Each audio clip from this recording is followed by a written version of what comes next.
Hello and welcome to the Men's Lifeline Academy. My name is Zach Goodman. I'm the host, and today I have Dr. Jeff on the podcast. He is part of Raising Healthy Families. If you follow him on X or are new to it, you're going to have to check him out. And I'm going to tell you why. Because he's going to tell us a story about how he went from inaction in his family to an action taker. Because on this podcast, we focus on men of action. We focus on how we could become the best man and then take it a step forward because we always want to make an impact in our families, communities, and our friendships. Jeff, this has been a long time coming, so welcome to the podcast. I'm glad to be here. I think that's a bit of an understatement. We first started talking, I don't know, a year and a half ago, maybe even Yeah. longer. But yeah, good things come to those who wait. So I'm excited to be here. Yeah, I'm excited here. I remember when we just did our Connect call, vibed really well, just on that focus of how we want to make a positive impact, the action takers.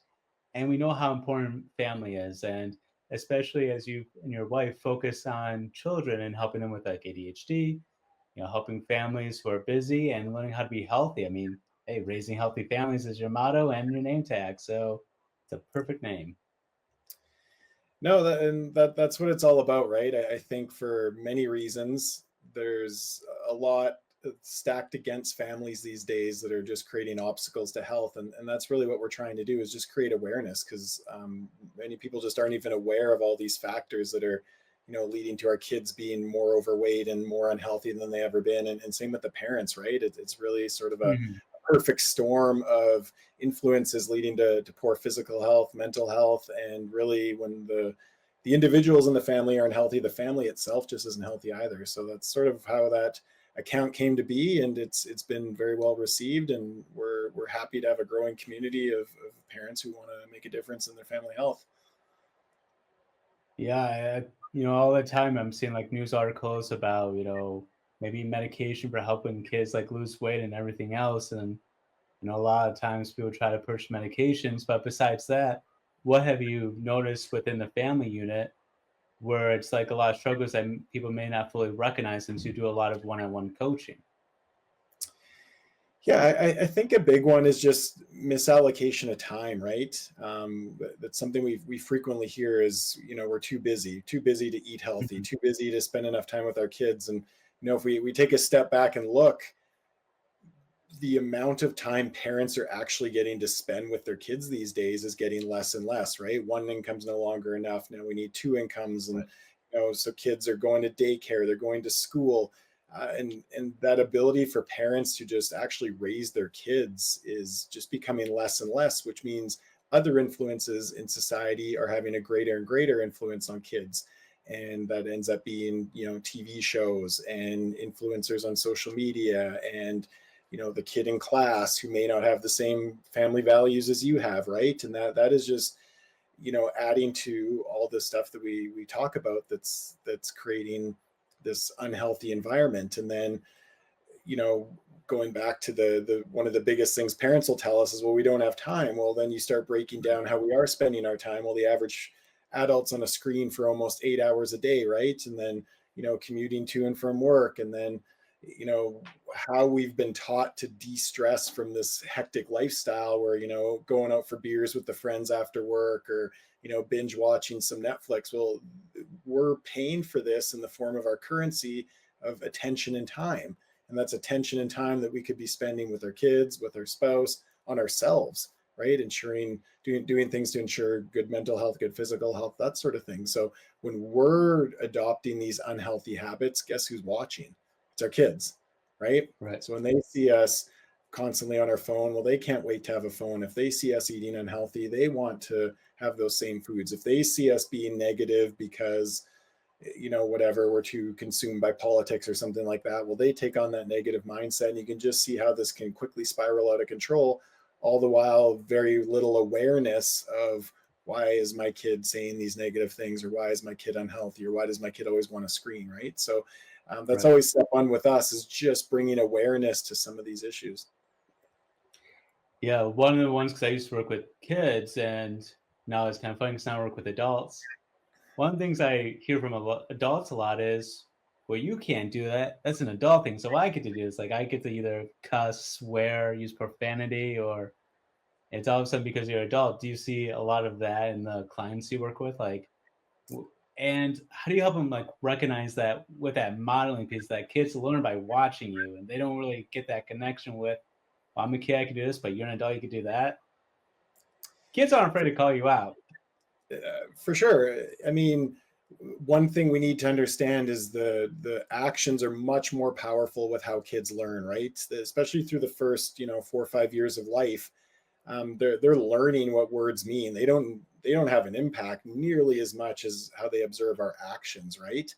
Right. And you'll when you start actually being aware of that and paying attention, you'll see your kids. They'll walk like you. They'll say the same things as you. They want to do the same things as you, right? You as parents, you're the most important person in this child's life, and Right. that's not a power we should take lightly, because that has the ability to influence them in a positive way or a negative way with really any aspect of how we're raising kids. And going back to what you were originally saying of, you can do that when you're older. You're not old enough for that when you're older. Well, what we're inadvertently doing there is sort of, speeding up their childhood.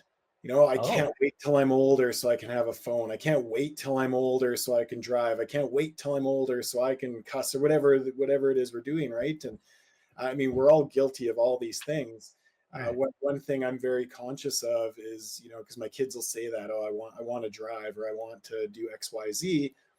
My son right now is loving hockey, and he's like, I can't wait to play in the NHL. And, so I'm like, why don't you just focus on having the most fun an 8-year-old can have, right? Because you'll never get to be Oh, 8 again. So let's just focus on having the most fun. What can you do that you can do right now when you're 8 that you can't do when you're my age, right? Or that your older sister can't do? There's certain things that only an 8-year-old can do. So let's have the most fun doing those, because soon enough that's going to be gone, right? And then we'll focus on having, being the best 9-year-old we can be, right? And just changing that little bit of a mindset for the kids to, you're only a kid for so long. You may as well, extend it out as long as we can. There's no need to hurry kids up and get a screen in their hands and, ditch the toys. We want kids mhm. to, just be a kid.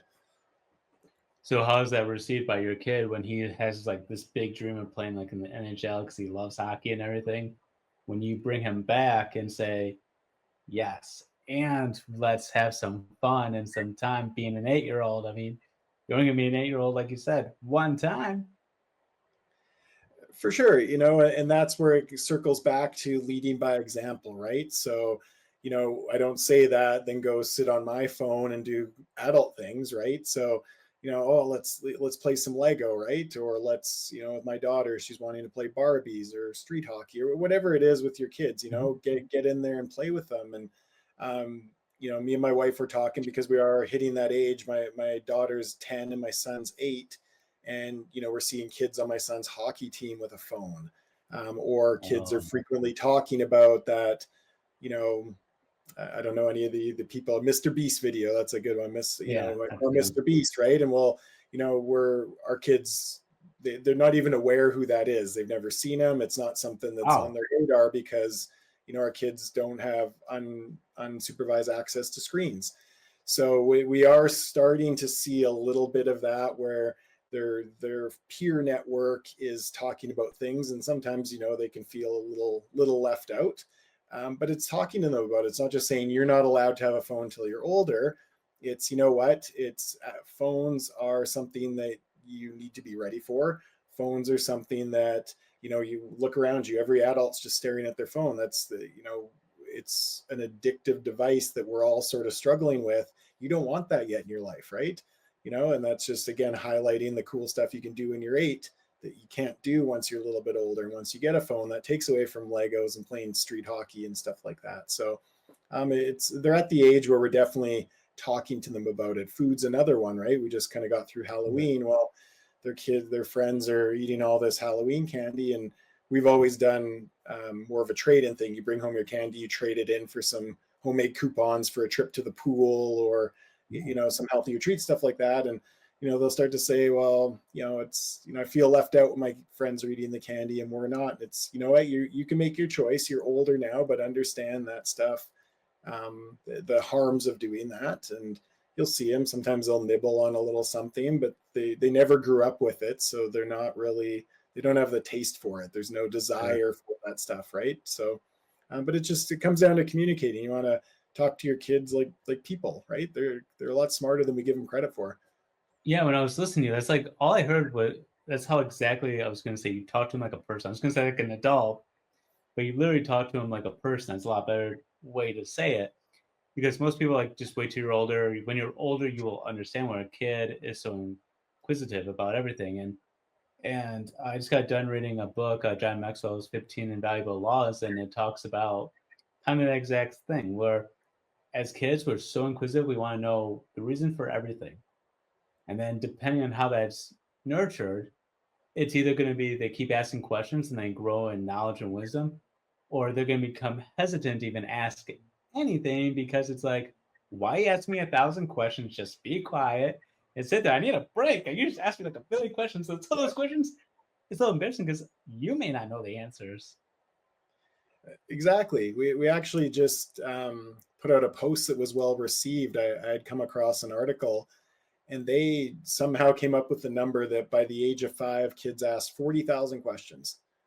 Oh, And by it's five. really how they learn. I think my son puts that to the test. I think he's north of that for sure, personally. And there is, like you said, there's times where I'm just like, my head's spinning, dude, that's a lot of questions. But I really do try my best to answer them, because the article went on to say, as they get older and they get in group settings, whether that be the classroom or a sports team or, going to a camp where there's lots of kids, um, unfortunately in that setting, the teacher, the coach, whoever, can't answer each individual question. So it's Right. more of a, everyone quiet and listen up, right? So they start to get subdued in their question asking, and that starts to result, we see a steep drop off in the number of questions they ask once they start entering school age, sports age, stuff like that, right? So again, that's where it really falls on the parents, where you want to keep answering those so the kids kind of know that they can keep coming to you with questions. And sometimes that is, what, I honestly have no idea, but hey, let's look it up together. Or Right. sometimes you want to vary it a little bit, hit them back up with a question and kind of lead them to figure it out themselves, right, rather than always giving them the answer. And again, this is how they learn, so it's a good way to kind of help nurture that curiosity, and keep them asking questions, because we should want our kids to grow up questioning things, right? It's an important thing. Mhm. Yeah, I mean, that helps produce critical thinking skills. It helps produce being brave and courageous to even ask a question in the first place. I mean, I 100%. remember being in school and like asking questions, and a lot of people would be like, "Oh my gosh!" Especially when I went to university, a lot of them were like, "Oh my gosh!" Like I had the exact same question. I'm like, "Oh, good." I thought I was like the only one who had that question. I was just curious about something. And then we get worried, it's a dumb question, I better not ask it, Yeah, right? Like you said, there's probably, half of the class is thinking that too. So yeah, or especially when you don't necessarily know the question, and there's a whole research field into it's called decision making, and where you kind of have to ask like the simple questions first to really begin to dive deeper. And we don't really know the depths of the most important aspect is even how to ask a question. Have we taken our time and patience to collect the data, to collect the information, to even formulate a question? no, that's fascinating, right? And perhaps those two are connected, where it starts back as a kid, when you just kind of, here's the answer, don't ask questions, just Yeah. accept that that's the answer. Or why does every answer have to have it's kind of like, especially when kids are in school, how like you have to follow this formula and you have to follow it to a T where some kids need every little step, which is cool. Kids are different. And some kids could just skip steps. But the kids who could skip steps and it was still correct still got marked down. They could explain why, they could explain everything they did, but because they didn't follow this procedure, and that's always been my question. It's like, I don't quite understand that because you didn't lay out every single step. I know you didn't follow just directions, and that could be one thing. But if we want to raise healthy kids, we have to kind of promote them where they're at with their capabilities and their abilities. 100%. We homeschool, and it started out a Okay. necessity during the COVID years, and our kids just started really, doing well. It was never our intention to homeschool. I'm not a teacher, but like I said, it started out of necessity, and then we saw how well our kids were doing. And one thing that always blows my mind is just how different our kids are with how they learn. Like you said, a math problem, my daughter's got to break it down, show every little detail of her work, and she's doing that to actually help her figure out the answer, not because that's Right. required. And my son will look at a multiplication question and just write down the answer. Like he can do it in his head. And then when you think about a class of 40 kids, the teacher can't nurture each one of those. And there's more than just two ways that kids are going to learn, right? Some are visual learners, Right. some are tactile learners, these sorts of things. So they're not getting that individualized approach to their learning, and they all get sort of squished into that box. And that's what we find a lot of in our practice is, people come to us because their child is suffering. We call them ADHD symptoms. They come and just say, my child has ADHD. Mm-hmm. But if you think about the average kid, they wake up a lot of times earlier than they'd like, so they're getting less sleep.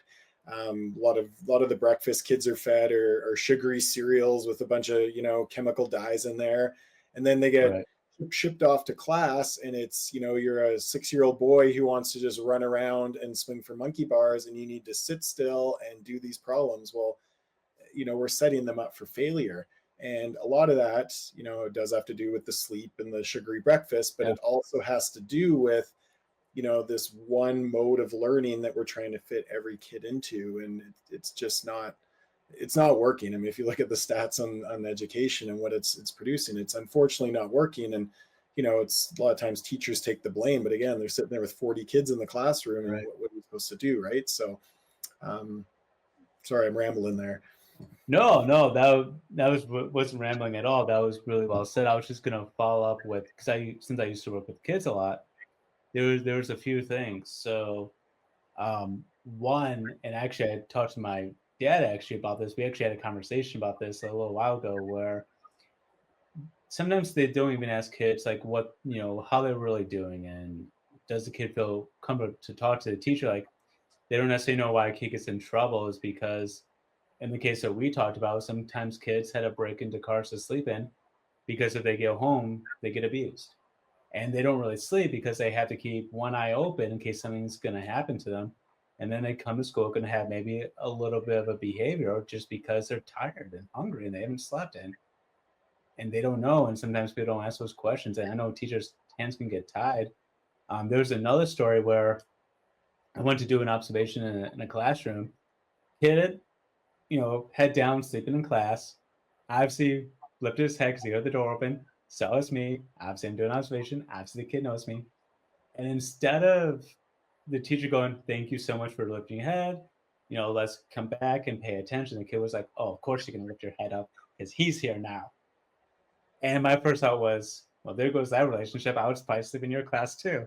Yeah. Yeah. And that's being honest, because like if there's not, and the one thing that teachers have always asked me, like, how can I reach these kids? I said, build a rapport with them. That gets hammered in so much, and parents too. Build a rapport with your kids and find out what they're like. Find out their interests. I told one teacher, listen, she's probably gonna like vampires, probably gonna like the diaries, probably gonna like this. Just ask about it. Teacher did. Oh, guess what? This kid's paying attention in class and doing their work, and for the most part, I mean, of course, having some challenges along the way, but overall doing a lot better. And that's just because when we focus on building rapport and understanding, I mean, it's amazing what could really happen. I think that gets beaten down a lot I mean, it happens to me all the time. Build rapport. I think we get lost into how do you build rapport. So I think there's a lot of that. Why, or really, if we want to look at Simon Sinek, why should you build rapport with a kid? What is your why? 100%. I mean, going back to what we talked about at the beginning, kids are people too, right? Right. And when they're little, their whole world might be vampires, it might be Lego, it Yeah. might be, whatever it is.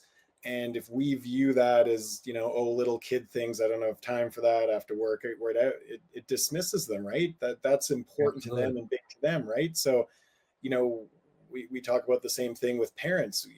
Your kid's not going to get interested in your work. Your kid's not going to get interested in something that a 40-year-old's interested in when they're Right. 4 necessarily. There's a lot of meeting them where they're at, right? And if your kid's into Lego, get into Lego. If your kid's Mhm. into this book series, get into that book series, right? And that's going to go a long, long way into forming that bond, right? The kids want your time and attention. And if you give it to them, meet them where they're at, that bond is going to be so strong, and it's going to continue to grow as they grow. So if you ignore them when they're little and, I'll just put on their show, or they can read their books on their own, well, all of a sudden, as they get older, they've learned to seek that, that approval and that connection elsewhere. That might be a different family member, that might be a friend, that might be, through burying themselves in their books or a screen or whatever it might be, right? And it's going to be much tougher to create that connection because that precedent's been set, right? And Right. like you said too, with the phone, or sorry, with the teacher, that's a great strategy too. The kids are looking there, whether it's a coach, a teacher, a parent, an uncle, a neighbor, like kids seek that connection. They want to have approval of those around them and have those relationships and feel those positive emotions, right? So I think that really gets overlooked, is putting in that little bit of effort to just learn what the child's into, and being able to talk to them about that. And it really is, some kids, you just need to ask an open-ended question about what they're into, and then they'll kind of go on and on and on about it. But they're, that does a lot for their self-esteem and a lot for their well-being. So important aspect of raising the healthy kids. Absolutely. I knew one teacher who recognized a student when that was, serving them at a restaurant. Teacher remembered the name. The kid Brennan was like, "Wait, you remember me?" The teacher's like, "Of course I remember you." And so that lasting impact is like, it's contagious, and it can change a whole set of things. So how do you, as like a parent, because part of your job is kind of being on social media and X and everything, and online, especially with homeschooling your kids, how do you kind of be aware of how much time you are personally being maybe too much on the phone? I mean, it's a battle. It really is. I know the downfalls of screens, and it's Right. still, they're made to be addictive, right? They're a part of our Correct. lives, and they're not going anywhere. So, and part of our work is online, so that's also something that we have to navigate. But one thing me and my wife do a good job on is, throughout the day, I handle a bulk of the homeschooling in the morning, and she'll be in the office on a screen, but it's sort of out of sight of the kids, right? Right. And when I need to go on a screen, we trade off. And then when it's family time, the screens are just in a different room, because Okay. if it's on you, you're checking it. It's, again, it's an addictive thing. So we really do remind us of each other. If I see my wife kind of reaching for her phone, it's, let's get that in the other room. Let's focus on family time. If something does pop up and there's a text you need to address, it's stepping in another room, because there's a lot of studies that have been showing, just if you're supposed to be hanging out with your kid and they see you looking at a phone, they can't comprehend that, oh, this is just a quick check. They start to think, well, that phone's more important. It's taking his time and attention away from me. So he's actually preferring the screen to me right now. And I mean, that's not a message any kid should have, right? So you really just want to take those little bit of steps, disable your notifications, leave the phone in the other room, have no screen times. We do the bulk of our Sundays where it's just no screens. We'll turn them off, and it's family time, and just make the most of that. Make the most of that family time. It's not their childhood isn't here forever, and there's always Right. always time to look at a screen. So that's sort of That's a our. good point. And that kind of reminds me, and kind of a memory kind of jogged back in, where I can't remember where I heard this from, but I remember a kid was doing a project and brought it to the teacher, and it was kind of one of those things where I want to say we talked about this when we did our Connect call, and the kid drew like, "What do you want to be? If you could be anything in the world, what would you want to be?" And the kid said, "I want to be a device." And the teacher's like, "Oh my gosh, why do you want to be a device?" And the kid's like, "My parents pay attention to me." Because they pay more attention to their phone and everything. And like when I heard that story, I was just like, I mean, I think I stopped breathing for like 2 seconds. Just like, can't imagine a kid wanting to be a device. just so his parents pay more attention to that. I mean, that's Yeah, not just can't that. for sure. It's, when you break down a lot of those things, no parent would think that's okay when you worded it how you just worded it.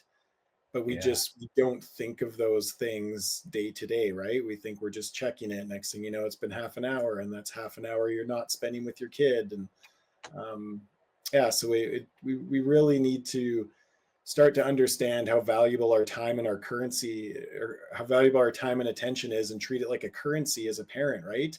And every right. time you're on that phone, every time you are doing something like that, you're not giving that to your child, you're not giving that to your spouse, you're not giving that to yourself. Yeah, and I think the teacher showed the parents. I think then they made that switch. I want to say it was a continuation of that, where it's like, well, it does take that realization, knowing everyone needs a wake up call at some point. So that might have been their parents' wake up call. Okay, maybe we need to watch how much addictive these phones are. And that's why I loved your idea. It's just have it in another room. And when you have to do a call, it's like basically using the old telephone. You went to the other room to get to it. Yeah, I guess that's a major perk of landlines if they ever come back. I mean, things come back in style. So maybe landlines will come back. sure. We can go to Yeah, the bring back the other old line. rotary phones. Yeah. Well, it's, just having that slight barrier. If I Yeah. wanted to check my phone, I have to get up, I got to walk to the other room and open that drawer. When you get those little impulses, oh, where's my phone? I should Mhm. check that. And you realize it's in another room, you sort of forget about it and go back to what you were doing, right? Right. Yeah. It's just, that's why I love all the work that you do. And that's why I wanted to invite you on this podcast because you do a lot of good work.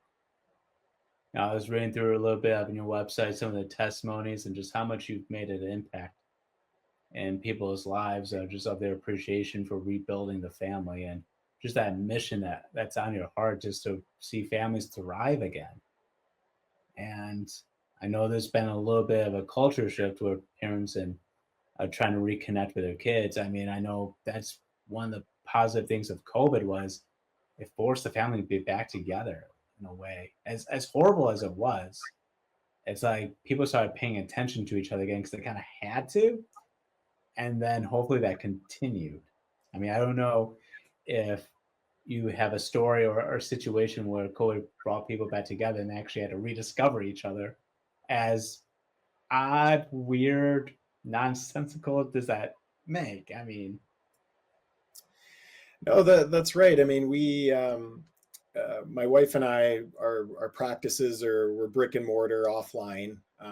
mhm, Oddly enough, before this account started, I never even had any social media. I'm not a very techie person, and we more so my wife. She started doing virtual appointments because she couldn't go into the clinic, and that was a mhm, big thing. People were bringing up, I don't know what to do with my kids. We're mm, stuck at home, can't go to, a lot of people couldn't go to work, their kids couldn't go to school, so now right, you are, and as sad as this is to think about, here you are under one roof.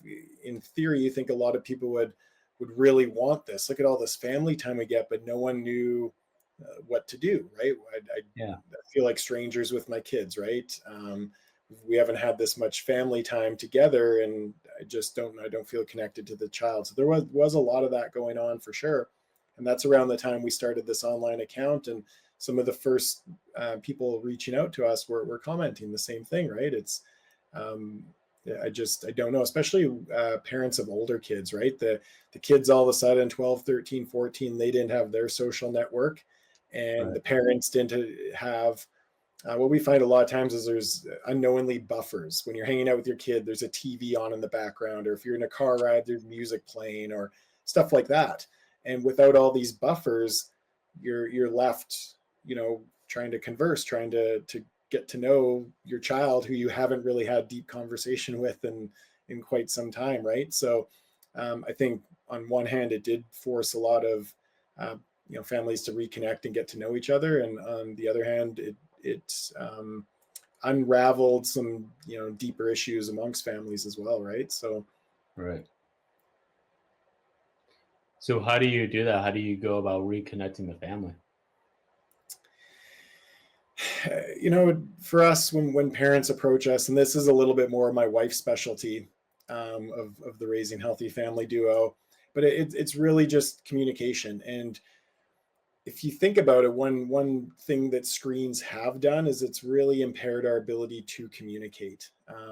If you start paying attention to, most people's ability to make eye contact, to make small talk, to actually shake a hand, to just generally converse, it's diminished. We're used to communicating through a screen. We have whole generations that have only grown up socializing through a screen. So people are lacking that ability to communicate, and that's even occurring within the household, right? So depending on age group, I mean, we've created guides for parents, just questions to get your kids talking, because we all fall into the how's school today? Good. What'd you do today? I don't know, right? Get those one word answers, Right. but getting more open-ended questions, actually, learning the skill to be able to start a conversation and get it going. Once you break kids open, they just want to talk and talk and talk. So it's getting that going, normalizing that again. You think back to what we were first talking about, a 2 or 3 year old, they're asking 40,000 questions, Right. in the first few years of life. So kids naturally want to talk. They naturally want to converse. Tapping into that is kind of how we would go about getting families to sort of reconnect, right? And on the parent side, it's getting them to talk. It's getting them to open up about what they're into, and then meeting them where they're at. Listen to the music they're listening to, read the books they're reading, Right. that sort of thing, right? Well, that's why whenever I can, I will always refer back to this. The most famous lines ever spoken by probably the one of the wisest, most caring, most amazing people that I know, my grandma. Because Right. she has taught me three famous lines. And it's only three words. So it's pretty easy to remember. Communication, communication, communication. Yep. I mean, that's what she did for her career, was helping people develop those communications and systems in place, and understanding how effective you have to be to communicate, your emotions, your thoughts, developing the systems of how do we operate as a family? How do we communicate when we're not happy with each other? How to communicate interests or disagreements, and understanding, and this is more of a personal preference, just have a discussion, not a debate. Let's discuss. Let's you don't know why you did something? Let's discuss everything that led up to it. Let's take time.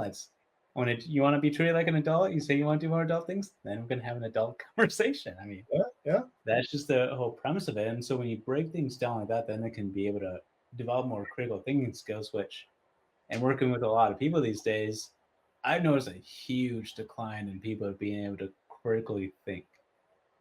It's like they need to be spoon fed every single answer. 100%. 100%. I think, in the bigger picture, we're raising kids with no purpose. A lot of kids are growing up with Oh, no purpose. And when you start looking at the data on kids' mental health, things oh, like their self-esteem, their sense of self-worth. There was one study I was reading lately, and I think there's a whole list of phrases, describe how you feel about yourself. And the second most used one was feeling useless.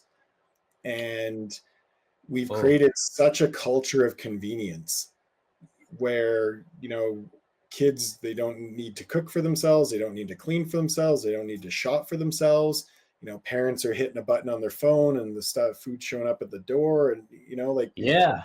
kids grow up not learning how to even take care of themselves. And all of a sudden, one day they get old enough to understand that. They realize, I can't do anything. I can't take care of myself. And then there is Oh, those feelings of uselessness. And it that's having a huge impact on every part of society, because now we're raising a generation with low self-esteem. They don't have basic skills, let alone skills to create value in society. And then now they're going down the path of poor mental health because of it. right. And we're, as a society, just not equipped to handle this high level of mental health. We're throwing meds at it, And and any study that's showing efficacy of like exercise and eating healthier and getting better sleep and social connection to improving mental health, we're not recommending those. Again, it's just throwing more meds at the problem. And we're heading down a bad path of that sort of mental health that, in my opinion, starts from an early age in a lot of cases. Absolutely. I mean, I know parents who are just baffled at, and I can say this from personal experience, 'cause I knew somebody who didn't have a they didn't have their driver's license. And I'm like, "Do you have any interest in getting one?" "No, I can just Uber everywhere." I'm like, "I'm not being 16, I couldn't wait to drive. I couldn't wait to be 17, I could have even more freedom to drive." I mean, I had to put gas, of course, but it was just like one of those things where it's just like I just couldn't comprehend, like, because I remember being in high school and everyone couldn't wait to drive and Yeah, go different places and have just that little bit more taste of freedom, that go see your friends and you didn't have to bike. You know, you can get a place in 10 minutes. If you biked, it would take you like a half hour at yeah, most to get there. And I think that's so true, especially with DoorDash these days, where push a button, you get food. And I mean, I've done DoorDash before, and I like would always like gulp at the price. Like I would be like, "Oh man, I really don't have time. I'm at work. I don't really have time to go from there to there." I'm like, I don't want to pay that 20, $30 just for, let's say, a hamburger and some fries. Like that's like a $12 order. Now I got the driving fee, I got the tip, because if I don't tip, I may not see my food. And I yeah, know yeah, people who DoorDash is like, yeah, if I don't see a tip, I'm like, I'm not gonna take it. yeah.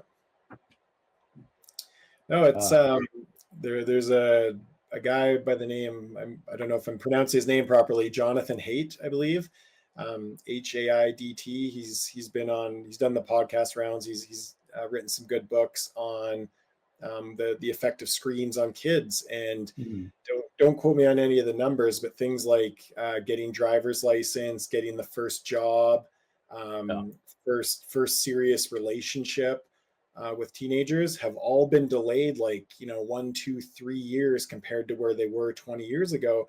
Kids mhm, just don't have ambition and don't have interest in doing these things because they're addicted to their phone. So they're too busy living their life through a screen and watching other people live their life, that they're missing out on theirs. Like you said, there's everyone our age, my age, you remember getting your license at 16. You remember yeah, the first time driving without a parent next to you. That's like a rite of passage, that feeling you get of freedom when you're actually driving your own car, right? And those are things where we're stealing kids' childhoods, by giving them things like screens and hurrying them up into those things that are, again, robbing them of their childhood. yeah. Especially where a lot of kids have an opportunity to be a kid.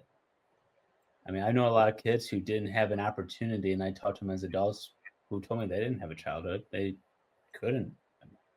Everyone was financially stressed. Everyone, some of these kids had to get a job at like 16 years old and pay all their bills and everything. And I mean, some kids just, or they just go through so much where they just didn't have a childhood. And that's a little bit different from someone who could give them a decent childhood. Maybe not quote unquote whatever a perfect one would be, because I mean, all families are going to fall short and we're all going to make mistakes. I mean, that's just part of learning and growing and being human, is doing all that. However, it's taking more thought. And that's why I focus so much on trying to develop as much critical thinking skills as have intentionality, have thought about how could this affect the situation. You hit the nail on the head there, right? It's thinking it through. And I think that's what's lacking a lot in parenting, right? Is Yeah. we're not thinking, oh, every kid his age has a phone, I better get him a phone, right? Oh, Yeah. every kid his age, stays up late watching TV. Every kid his age, it's just what's been normalized. So that's what we do, right? Parents are no longer thinking about family values that they want to impart down to their kids. Parents are no longer thinking about, the school's educating them, I don't need to worry about that. Well, they're not. We talked Mhm. about the pitfalls of the education system. Right. And parents need to fill in the gaps. Parents need to make sure that their child's not falling behind or slipping through the cracks.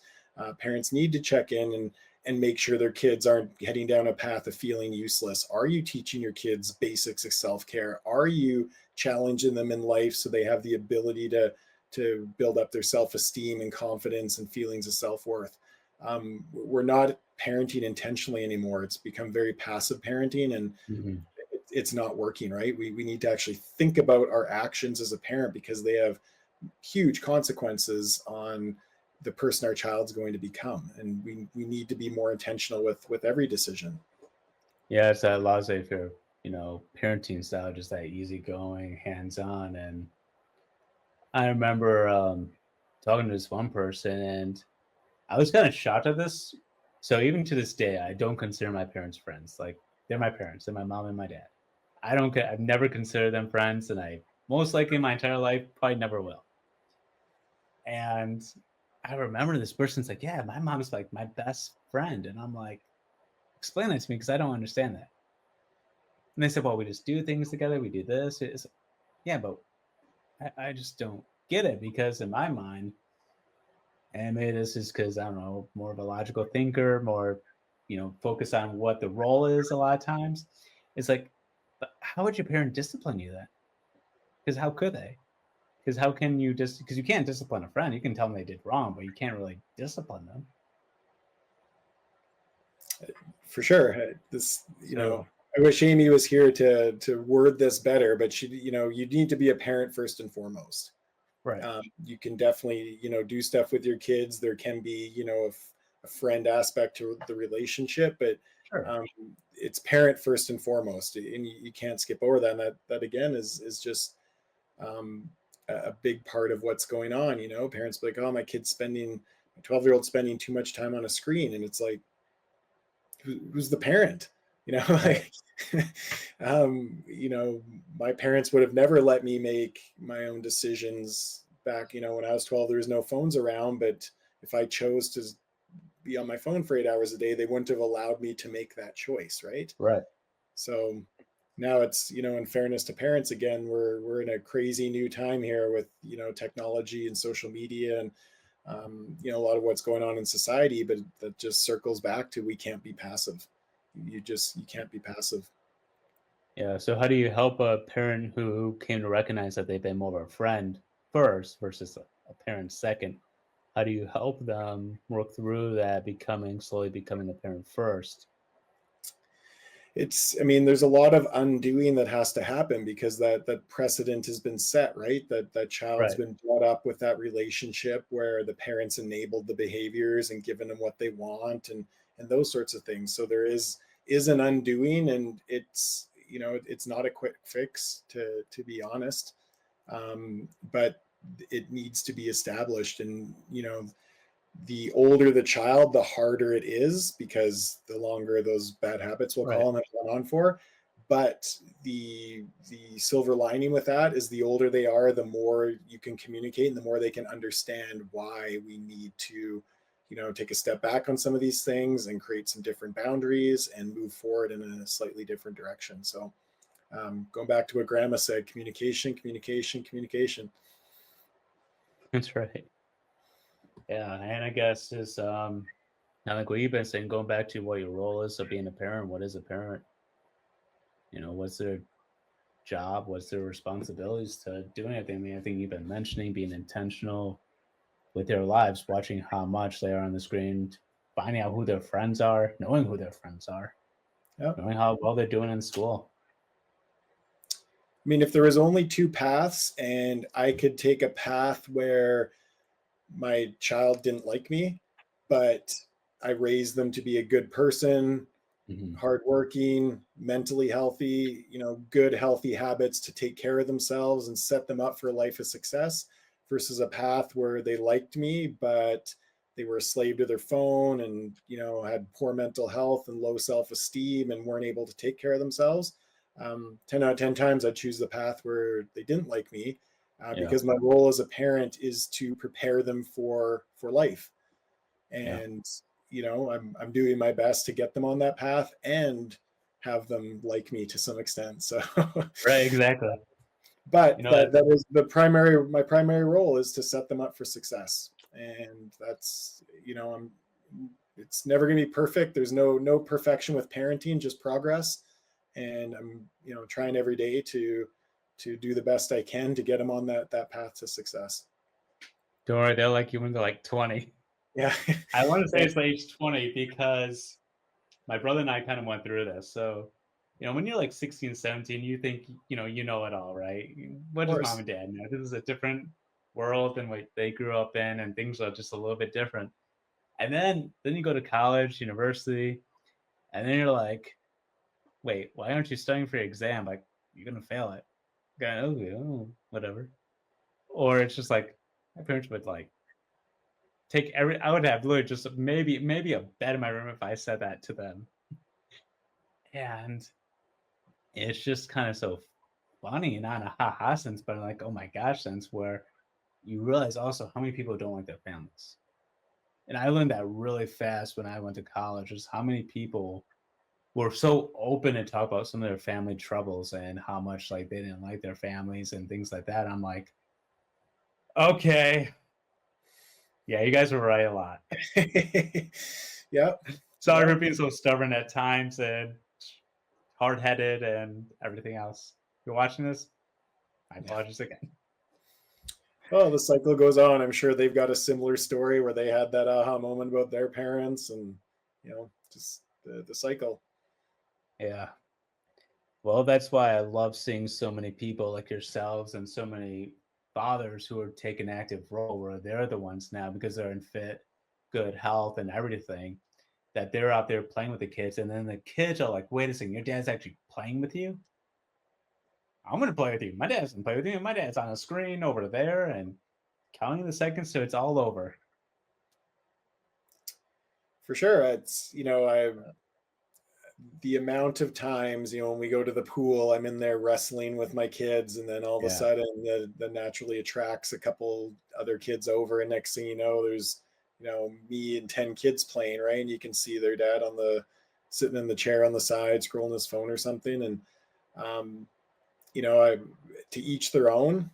I'm not here to judge, but Right. those are the moments that I cherish. And when I hear a kid, oh, your dad's so cool, I can't believe he's doing that. It feels good. I want my kid to have that. I want him to have those memories of me doing that. And I try not to let him see that I gotta stretch it out at the end of the day to undo all the the aches and kinks from body slamming 5 different kids. But I still want him to think dad's kind of Superman. But Right. um, that's a huge motivator for me in staying fit, is keeping up with my kids as long as I can. Yeah. Especially since they're just a ball of energy and they want to get more of it. For So sure. do you ever find yourself like inviting like that dad who's just on his phone scrolling, like ever like finding a way to even like re-engage with his kid or with the other kids, like inviting them because they may not have that connection since there's a lot of social skills on the decline and sometimes people need to be shown how to be a parent and how to be a man of action. Yeah, I mean, the situation I was just describing at the pool, that it was a couple weeks ago. And if it's a stranger, it's not up to me to intervene. But for instance, I coach my son's hockey team, so it's a bunch of 8-year-old boys. And um, we recently had a little barbecue get together, street Oh, nice. hockey. And I was the only parent in there playing street hockey with all the kids. And I'm calling the other parents in, and next thing you know, there's half a dozen dads in there, and everyone's Oh, nice. smiling and laughing and having a good time. So much like we talked about with kids, it's a little bit of leading the way, a little bit of why does a get together need to be the kids having fun and the parents sitting around drinking beer or something like that? Like, Right. let's get in there with the kids. The kids all loved it. They thought it was the coolest thing. So that's what we're here for. It's our kids' hockey team. They wanna do this. They want the dads involved. So it was a good time, right? You just lead by example, and if people want to follow, then great. That's just awesome. Like you saw an opportunity to bring others in and you took that opportunity. That is amazing. Yeah, again, I think of we're becoming a victim of what's normalized, because we've Right. got I grew up playing hockey. and soccer and all that. And I think back to all the team get-togethers, and it was the parents, sitting in the chairs drinking, and then kids go down in the basement and play, go outside and play, right? And that was just normal to me. And then now that, I do what I do, and then I'm entering that phase with my kids, I'm seeing that play out. And it's like, well, why does it have to be like that? I don't want to sit in the lawn chair and drink beer. I want to Right. be playing with my kids. So I want to be in there playing street hockey, showing them how it's done. So yeah, again, it's, I think if you lead the way, and, now in the couple times since then, when us dads have seen each other, we're all joking about that hockey game we had. So hopefully it paves the way for more of those opportunities. Yeah, especially put down the drink, the one drink that's always been proven to slow you down and be sluggish. 100%. So, hey, if you want to be that student man, you got to put down that drink. I mean, and again, there's nothing wrong with the drinker here. However, if you want to engage with your kids and everything, do you want to have the one drink that's going to make you look maybe a little bit foolish or a little bit more sluggish, especially got a 12-year-old trying to school you, especially in hockey. Yeah. No, I mean, myself personally, going a little bit of a tangent, like I do have some personal feelings around the sort of that alcohol topic. And it's trendy right now. You're seeing people quitting alcohol, that sort of thing, and it's a very Yeah. personal choice. It's not, everyone should, everyone shouldn't, whatever. But when I was growing up, my parents are great, thank God, still with me.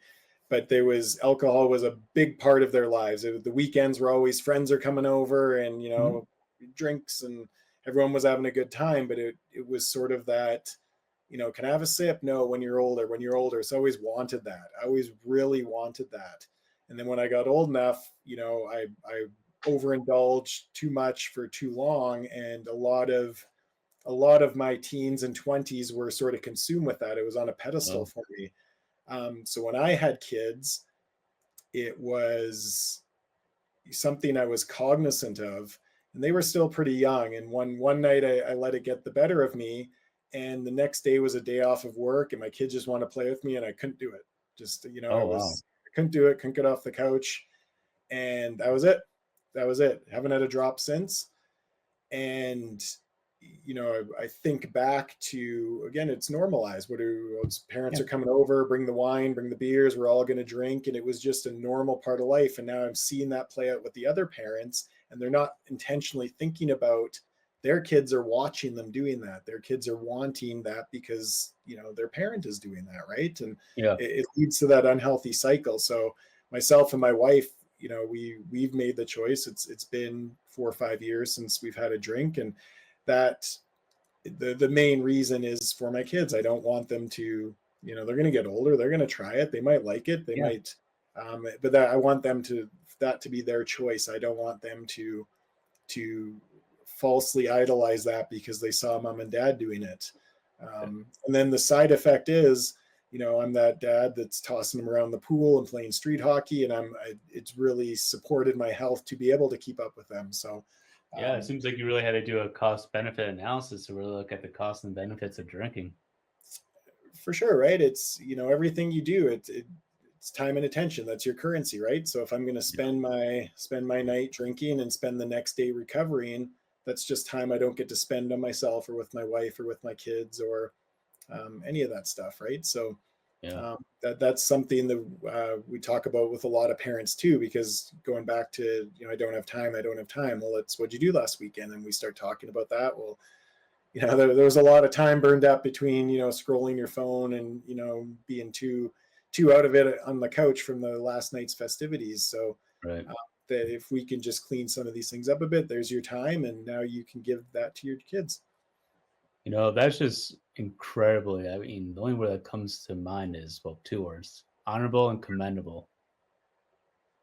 To be so insightful about how much it affects you and your family, and you critically thinking things through, like we've been talking about, and making a decision that you don't want to be sluggish again, and put your kids first, put their well-beings, put especially that substance that a lot of families struggle with, and it goes through generations and generations.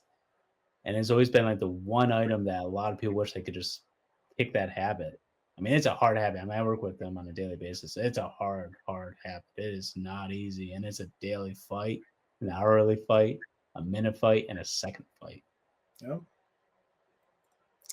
No, I mean, again, that's what we talked about, is bringing people's awareness to Yeah. all of these things. It's whether it's that, whether it's screen time, whether it's addictive processed foods.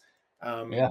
We're put in an environment where, you know, companies want our attention, our money. They want us eating their foods, watching their screen, drinking their alcohol. You know, we, we don't watch much TV in our house. And the other night we were watching a hockey game, professional hockey game. And I actually hit pause and I took a screenshot with my phone to use it as a post. And I don't know if you watch much hockey, but they have the advertisements on the boards. Yeah. And it was a gambling website, DraftKings.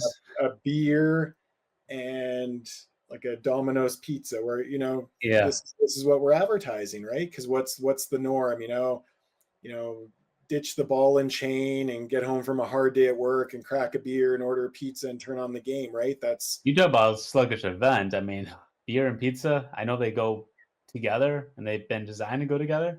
But whew, you talk about carb overload. yeah, for sure. And I don't know if you've ever watched TV with a child, but when those commercials are flying at them, it's like, what is gambling? You know, why is, what's beer? Why is that, this beer commercial with, women in bikinis? Like, they're just, Yeah. their brain can't process all that stuff. And, the questions they have, they're hard to answer, because there's really, there aren't good answers to these questions, why they're force feeding this stuff down our throats, right? But the more you start, again, being aware of that these things are taking your time and attention from what should really matter, which is yourself and your family and, everyone's health and well-being, then that puts in a different perspective. And sure, I wouldn't mind that junk food or, having that beer sometimes, but it's really not worth it when you take a step back and analyze the pros and cons. Right. Well, one memory I have, since you brought up if I've ever watched like a TV show with kids. I mean, I have. I mean, I have a nephew and some other things. I don't have kids of my own yet. And I do relatively watch hockey. Shout out to the Red Wings. I know you're struggling a bit, but you'll get there. I remember babysitting my mom's first best friend's kids, and we were watching the first Scooby-Doo movie. Now, I don't know have you seen the first Scooby-Doo movie? Scooby-Doo? Like the live action, yeah, the live Yeah. action. So I kind of told the kids, like, okay, there's gonna be a scene. I kind of want you to cover up your ears. So even as a young kid, I was still kind of cognizant of it, because there was always one scene I hated, because basically they all switch bodies and Fred becomes Daphne and he goes, "Oh, I can see myself naked," and like look down. So it's like, why does that need to be in that movie? Like, I get switching bodies and everything, fine. But why have to take it to like a sexual level? Yeah. That didn't need to be there. That honestly didn't need it, because then it's gonna be enticing kids. Oh, maybe I should look down. Yeah. What does a girl have that I don't have? For sure. And like all those messages, and yeah, when you think about it, I can't imagine. You see all the celebrities, supporting DraftKings, and they can do what they do. I mean, that's how they make some money and things like that. But just the amount it's advertised, like the amount, how much normalized gambling has, and again, working through addictions, I have a different perspective on it, just because I see how it's ruined people's lives, especially when you make it an app. Now it's even easier to gamble your money away. We don't see it because I get to go to the ATM and get all the coins and everything, and then you just kind of have an idea. Now it's just like gone. Oh, 100%. They're doing such a good job at removing all barriers to access. You can gamble from your phone. You can order this junk food on your phone. They'll deliver beer from the local liquor store. In Canada, cannabis is legal, and they'll deliver it to your home. Oh, geez. There's no barriers to access for all these things, right? you know. And it's, it's been said a million times, but, when COVID happened, it was the gyms that were shut down. It wasn't, the fast food place. Like there's, Yeah. the deck is really stacked against us being healthy, being critical thinkers, Right. focusing on a strong family unit. And that's where, we just need to preach the message more of, taking care of ourselves so we can better take care of those around us. Exactly. And as we wrap up today, what would you give advice to in this case, let's say a father who wants to go from inaction to action in about a word, a statement, a phrase, what would you say to that man?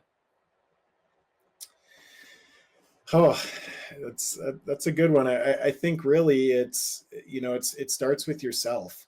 And what I find works, what I talk to people about, other fathers, whether it's, take some time, whether it's a day, a weekend, an hour, but no distractions. Sit Mm. down and add, like, pen and paper. What do you want out of life? What do you want for your kids? What do you want for yourself? Like, what are you doing? Actually putting some thought into that with no distraction, people really discover themselves and what they're doing. And then the next step, once you kind of have a bit of an idea around that, is, do your actions align with that? Right. Wow. Right. Parents are, I would die for my kid, they're so special. And it's, then you look at their actions, and they're not spending time with them, they're more interested in their phone, they're gambling, watching sports, they're, all of these things, right? All those unhealthy habits stack up that aren't congruent with, well, I want my kid to be healthy and successful, and I want to be a dad that he looks up to. So um, bring awareness to that those two things just aren't lining up. And then from there, that's your why. That's your why you make a change, right? There's um, everyone's got to start somewhere. At one point I was rock bottom in my life, and I'm still nowhere where I want to be, but each day is just working on that step forward, right? And it's progress over perfection. But that would be it, is just to start to kind of be a little intentional, and get some awareness on if your actions are truly lined up with where you want them to be. Well said. Be aligned with your values and your family and being intentional about it. And that's the key word always to focus on, is being intentional, keeping them at the forefront of your mind and everything. And Jeff, thank you so much for coming on the podcast. Everyone, go check out. He has an amazing, X Twitter, formerly Twitter account. It's growing on a daily basis. I always love seeing the studies and the interactions in his heart and his mission to be intentional, especially when he went from a man of inaction to a man of action, getting that healthy, reminding himself that beer, it's going to make me sluggish on the couch. I need to be Superman for the kids so I can make sure that they can't take me out. And so he also has a newsletter. So I want to strongly encourage you to go subscribe to his newsletter. His website, all his social media accounts will be in the description below. And on this channel, we like to be men of action. So we also love to serve others. So also go check out his coaching services, his one-on-one, and what that he does with his lovely wife. And now they're going to be first. And then, of course, we come second as we focus on servitude and being servant leaders. And so if you're a man out there struggling, need some guidance, need some help, send me a message, reach out on X. I'll have all my social medias also in the description below. And also, if you're also struggling, we have the Men's Lifeline Academy Discord group that meets Monday night, 8 p.m. EST. So love to have you as a paid subscription for our community as we continue to make a positive impact in the lives of men every single day. Go out there, become the best version of yourself.